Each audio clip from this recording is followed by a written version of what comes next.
Você já parou para pensar quais são os fatores que levam empresas a terem sucesso e outras não? Na verdade, a maioria das empresas quebram, né? E o que que faz empresas ficarem gigantescas igual uma Google da vida e tudo mais? Eu vou discutir um pouco, refletir um pouco sobre isso junto com vocês depois da vinheta.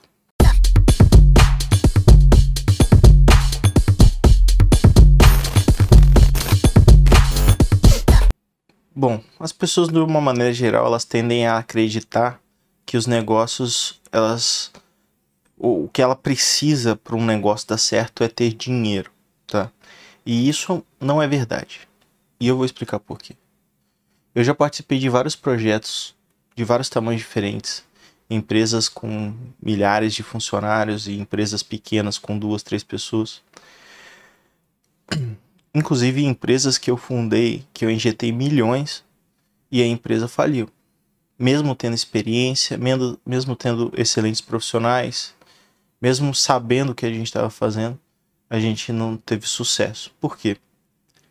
Porque montar um negócio, um projeto, qualquer que seja, eu gosto sempre de chamar de projeto antes que de fato vire uma empresa e tudo mais, né? É um processo de aprendizado e é um processo que tem várias variáveis no meio do caminho. Essas variáveis, algumas delas a gente consegue prever e outras a gente não consegue prever. Quando a gente vai começar um negócio, acho que a primeira coisa mais importante de todas é saber quanto a gente entende daquele business que a gente está entrando, né? E conseguir fazer uma análise do mercado. Mas essa análise ela tem que levar em consideração não só os números bonitos de vendas e tudo mais, mas também entender um pouco sobre quem manda nesse mercado, né? Tem uma analogia que eu vi recente falando que os negócios existem 3 tipos, né? Você tem negócios extremamente inovadores, que normalmente são feitos por pessoas extremamente disruptivas, inteligentes e tudo mais. Mas esses negócios eles demandam tempo para serem criados. Eles normalmente têm uma resistência absurda do mercado, né? E isso acontece para tudo. Por exemplo, quando criaram carro, existia um mercado de charretes. E o mercado de charretes se revoltou, fez protesto e tudo mais para tentar tirar o carro de circulação, porque tirava o emprego dos carroceiros e tudo mais, né? E esse movimento acontece sempre em mercados inovadores, os mercados Oceano Azul, né? Que se fala. Então você ser um criador, né, um inovador, é uma tarefa muito árdua, porque você vai ter que lidar não só com fatores tecnológicos, mas você vai ter que lidar com fatores de legislação, de treinamento do mercado. O seu produto precisa ser extremamente bem feito e ter uma divulgação absurda, e você vai ter que trabalhar o lobby para conseguir fazer com que esse produto entre no mercado. Um exemplo recente, né, é, por exemplo, carros autônomos. Carros autônomos não é uma tecnologia que se discute de agora. Eu lembro de ouvir que existia um protótipo de carro autônomos há mais de 10 anos atrás. Mas se existia uma discussão muito grande com relação a, por exemplo, a responsabilização de um acidente. Se um carro autônomo bater, quem é que é o culpado? É a empresa que desenvolveu o carro? É a empresa que fez a inteligência artificial? Quem é que é o responsável, né? Porque hoje, quando você bate um carro, você tem uma pessoa dirigindo e você tem alguém para culpar. E sempre as legislações elas adoram ter uma tangibilidade de culpabilidade, né? Você precisa ter alguém para culpar, seja uma empresa, seja uma pessoa. Tirando esse aspecto de inovação, você tem um segundo cenário, que é você pegar mercados que já existem, mercados que já foram capinados, e inovar dentro desses mercados que já existem, que foi basicamente o que eu fiz a minha vida inteira, pegar produtos que já existiam, fazer eles melhor, né? E assim ganhei muito dinheiro ao longo do processo, reconstruindo o mercado que já existia e trazendo inovação. E no meu ponto de vista é a melhor opção média, assim, né? Se você quer começar a fazer alguma coisa, não tenta ser inovador demais, tenta trazer alguma coisa que já existe e melhora aquilo que já existe, né? Uma forma muito boa de você ganhar dinheiro. E existe um outro cenário, né? Um terceiro cenário, vamos dizer assim, que é o cara que copia as coisas, copia descaradamente das pessoas que estão criando inovações. Então, por exemplo, quando surgiram os primeiros navegadores, um navegador se destacou muito, que era o Netscape. E aí teve uma briga entre a Microsoft e a Netscape, onde a Microsoft literalmente copiava todas as funcionalidades que a Netscape criava para tentar derrubar a Netscape. Só que qual o problema de você destruir uma empresa inovadora? Imagina o seguinte cenário: a Netscape era uma empresa pequena, com poucos funcionários, tinha um investidor por trás e tudo mais, mas em comparação a uma Microsoft, que era um monopólio da indústria de tecnologia daquela época. Então a Microsoft usou tudo que ela podia para poder estrangular a empresa, fazer lobbies, tirar de circulação o negócio, sumir com aquilo, né? Tanto que a Microsoft ela foi processada por um dos melhores advogados de antitrust dos Estados Unidos, né, num processo extremamente conhecido. Vocês procurarem no Google aí, vocês vão ver o Bill Gates altamente dissimulado lá, negando que ele não fez, que ele não mandou e-mail e tudo mais. E a penitência da Microsoft nessa época foi ser desmembrada, acabou não acontecendo, mas a Microsoft teve que mandar dinheiro para tudo que é canto e parar com as técnicas predatórias do The Winner Take All que ela segue. E de lá para cá, a Microsoft mudou realmente bastante desse período aí que teve a guerra dos navegadores até hoje. O problema de quando você mata, né, você só copia e você não inova, é que se você mata o seu concorrente, que é o cara que está inovando, você não tem mais de quem copiar. Por isso que inovar dentro de um mercado que já existe é a melhor opção desses três. Mas, pois bem, vamos supor que você já tem na sua ideia uma ideia revolucionária de uma nova rede social, que é a coisa que mais me chegam para falar. Tem uma ideia sensacional de um produto novo que vai destruir o Facebook e tudo mais. Mas temos outros fatores que não é só você ter tecnologia e você ter dinheiro. Você tem uma questão muito relevante que é imprevisível e que não tem como ser diferente, que é o tempo do mercado, né? Provavelmente se alguém chegasse com essa ideia de redes sociais nos anos 2000, o mercado ia falar, você é maluco. Porque naquela época ninguém tinha tido contato com uma rede social. Então, toda vez que você inova, que você tem uma visão muito à frente de todo mundo, normalmente as pessoas elas não conseguem entender aonde você está enxergando. Mas isso não quer dizer que você está errado. Só que o mercado ele vai ter que passar por uma transformação até conseguir se adaptar com essa nova realidade. Por isso que muita gente que me pergunta sobre o mercado de cripto, eu falo o seguinte, cara, mercado de cripto, quando as pessoas entenderem que o mercado de cripto ele é muito semelhante ao mercado bancário que a gente já tem hoje, o Pix é prova disso, né? O Pix é feito com tecnologia blockchain e vai ter aí o real digital e tudo mais.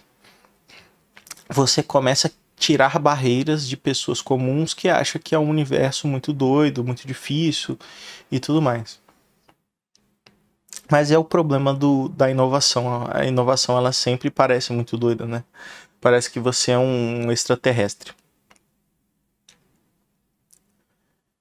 E a variável do mercado ela é tão poderosa que ela pode impulsionar um produto e pode destruir também esse produto. Você lançar um produto no momento errado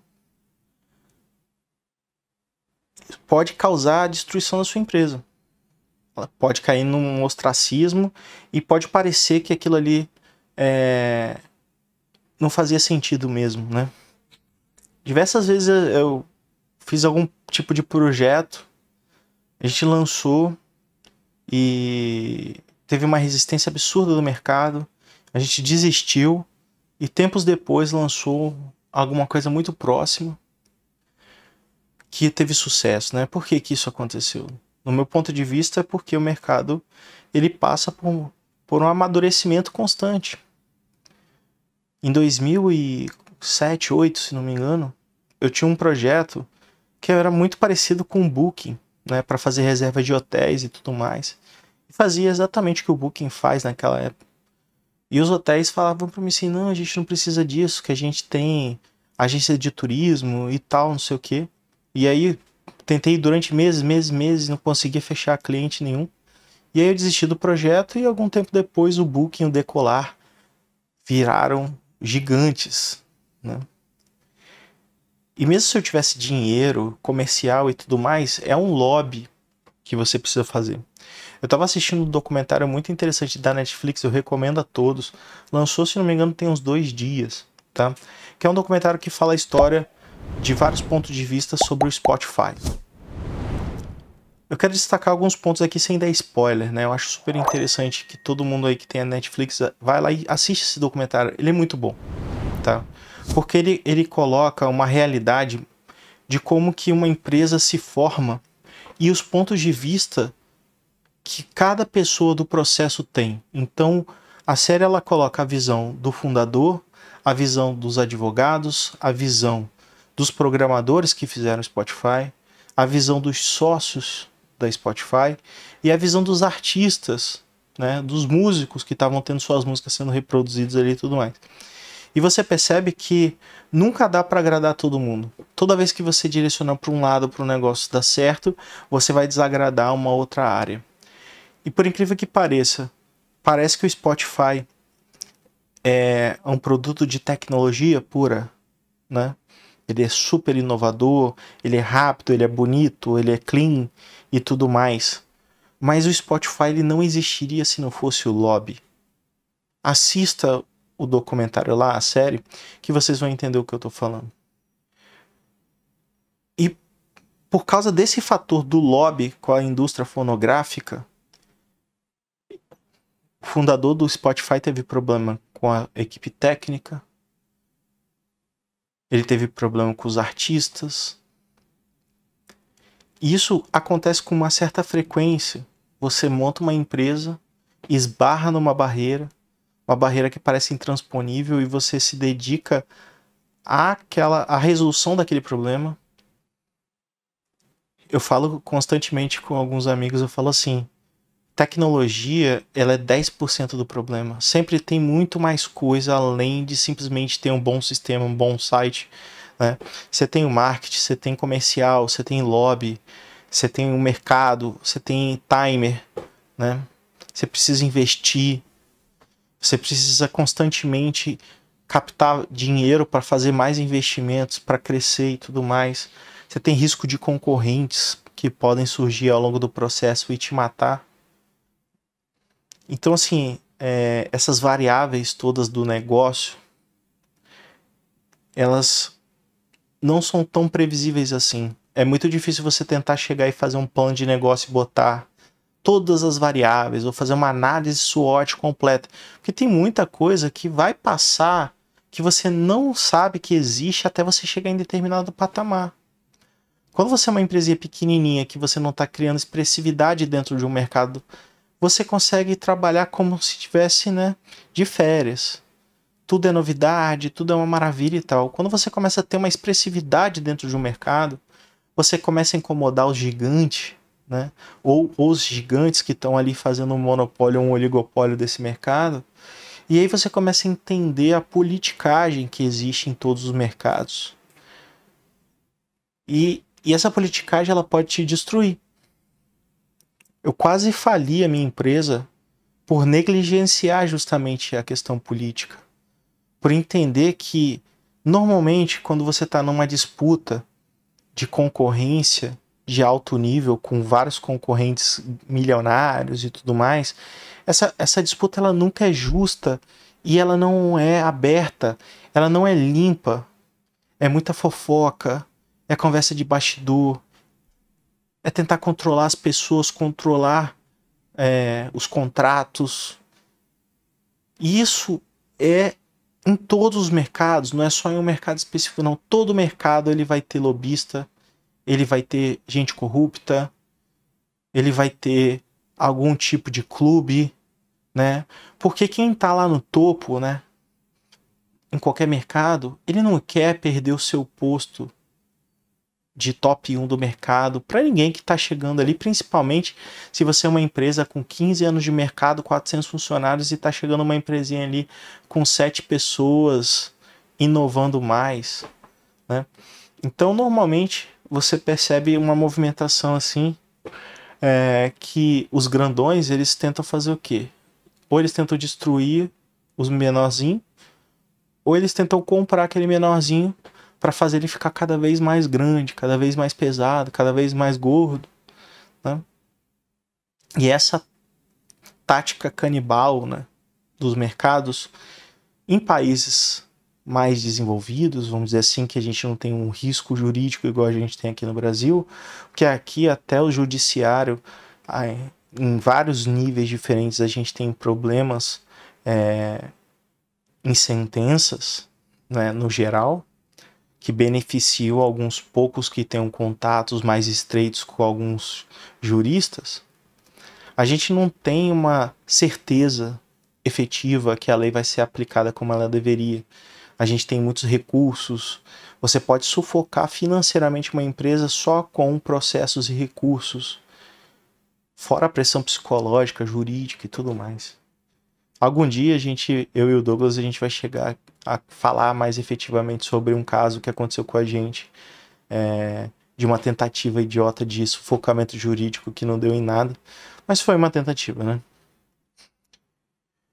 Então, assim, você percebe que nos Estados Unidos, por exemplo, que é um mercado mais maduro, a prática de monopólio ou oligopólio é uma prática que dá cadeia, que vai a julgamento, por mais que seja um processo caro, né? Geralmente um processo de antitrust lá nos Estados Unidos está em torno de 2, 3 milhões de dólares para você abrir e conseguir dar encaminhamento, né? Lá, quando uma empresa, mesmo sendo uma big tech como a Microsoft, ela sofre a punição, né? Ela vai ser desmembrada, ela vai ter que pagar bilhões de indenização e tal. Isso aqui no Brasil não acontece. Vários mercados são verdadeiros monopólios ou oligopólios e nada acontece. Chega ao ponto que os órgãos que deveriam fiscalizar esses monopólios, o presidente do órgão é a indicação desse grupo que controla. É bizarro. É bizarro. Eu vou deixar aqui uma indicação para vocês verem uma entrevista do Luiz Barsi, que, para quem não sabe, é um dos maiores investidores de pessoa física do Brasil, o maior investidor, aliás. E ele fala como é que é a organização da Bolsa de Valores brasileira. Quem é que manda? Teoricamente, a gente tem um órgão chamado CVM que deveria olhar para isso e falar assim, isso aqui pode, isso aqui não pode, né? Mas a CVM é uma indicação política. O diretor da CVM é uma indicação política. Então, os próprios caras que deveriam estar fiscalizando os monopólios e toda a manipulação do mercado, eles estão concomunados ali com o restante da galera que manda nas coisas. Isso é um exemplo, né, do que tem no Brasil. Porque a galera fica muito preocupada, às vezes, falando assim, porque a política, né? Mas a política, ela é só um reflexo de todo o resto, né? Para mim, a indústria privada, ela é tão corrupta ou mais corrupta do que a pública. É porque a pública dá cadeia. A privada fica tudo por debaixo dos panos, né? A Polícia Federal vai lá, tira o indivíduo aqui que estava fraudando e leva e some com o cara e ninguém sabe. Porque são empresas ilibadas na Bolsa de Valores e tudo mais. Então, assim, tem uma frase que eu acho ótima, né? Que é: a ignorância é uma benção. Antes de você saber de como é que as coisas funcionam, como é que o Brasil funciona, eu tinha uma impressão que dava para entrar em qualquer mercado e com tecnologia mudar tudo e fazer inovações e ganhar muito dinheiro e tal. Mas hoje eu tenho uma visão completamente diferente. Antes de começar qualquer negócio, você precisa entender todas as variáveis ao longo do seu caminho, da sua trajetória. Você precisa saber quem é que manda no mercado que você está entrando e tomar uma decisão muito difícil. Se você vai se alinhar com esse cara ou se você vai ser concorrente dele.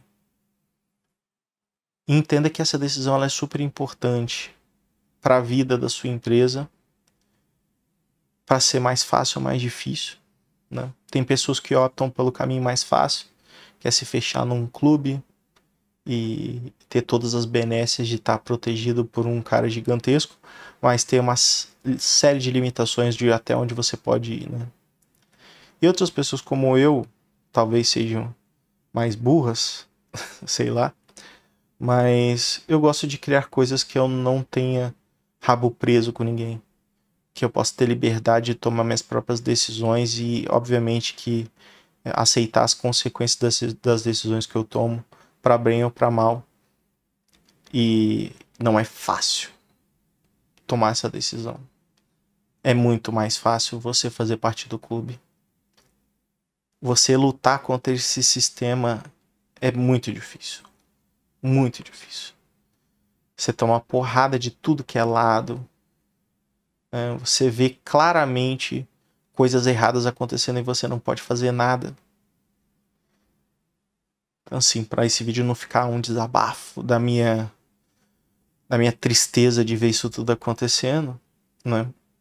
Saiba que empreender é uma tarefa difícil, que vai exigir muita energia, que vai exigir muita persistência e uma análise muito frequente de como é que estão as coisas. Porque quando as coisas estão muito calmas, geralmente você está sendo negligente e podem estar acontecendo coisas que você não está vendo que podem destruir a sua empresa. Por isso que empreender, ser empreendedor, ser gestor é uma tarefa complicada. É uma tarefa que exige muito das pessoas. Você precisa estar o tempo todo olhando para o lado e vendo o que está acontecendo, o que seus concorrentes estão fazendo, se estão surgindo novos concorrentes. Você tem que ter um mapeamento estratégico quase do negócio, né? Só que normalmente, tá, galera? Por mais que seja difícil, a tecnologia ela permite uma coisa sensacional. E eu provo por case próprio que meia dúzia de pessoas numa sala consegue desenvolver coisas tão fodas a ponto de incomodar os gigantes em pouco tempo.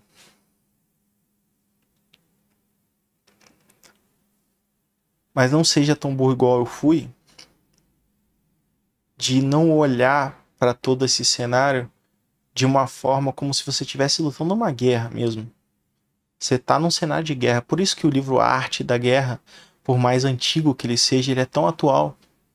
Por isso que todo mundo recomenda a Arte da Guerra para os empreendedores, para entender, cara, você está lutando uma guerra. A qualquer momento você pode ser assassinado. Ninguém está feliz porque você está ganhando dinheiro. Porque se você está ganhando dinheiro, alguém está deixando de ganhar. E às vezes, para um cara gigante que fatura milhões, aquele dinheiro não vai fazer falta.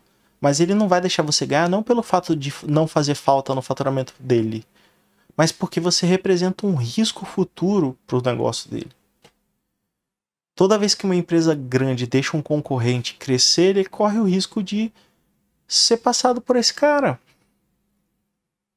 Por mais que seja difícil você vencer o lobby, por mais que seja difícil você vencer a burocracia e tudo mais, é possível. Mas você precisa entender que isso existe. Antes de você querer combater um inimigo, você precisa saber que ele existe. Porque se você não sabe que ele existe, você vai ser pego de surpresa.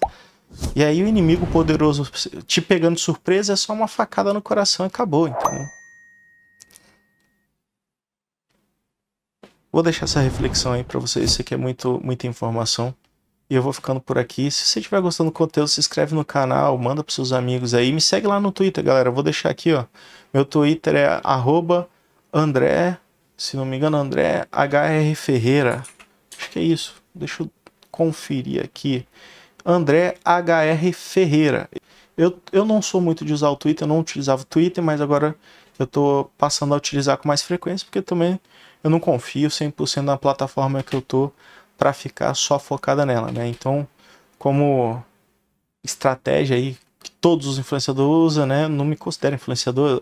De novo, eu faço esse canal aqui, comecei esse canal para tentar, né, passar conteúdo, passar meu conhecimento, um pouco de conhecimento, né? Porque obviamente não dá para passar tudo tão rápido assim, mas passar um pouco de conhecimento e me divertir também, ó, obviamente, né? Não tô fazendo isso por negócio, nem não preciso e nem trabalharia com isso, né? Eu acho que tudo que a gente começa a trabalhar começa a virar uma ambiguidade na nossa vida. Então, assim, eu crio conteúdo aqui com prazer, cara. Tô feliz, venho aqui, gravo um vídeo e não tô preocupado se vai ter uma visualização ou se vai ter 1 milhão de visualizações, tanto que eu fico até surpreso de alguns vídeos meu ter pegado muita view aí, porque esse é um canal técnico, não é um canal de tecnologia e reflexão, né? Não é um canal de mainstream aí e tal.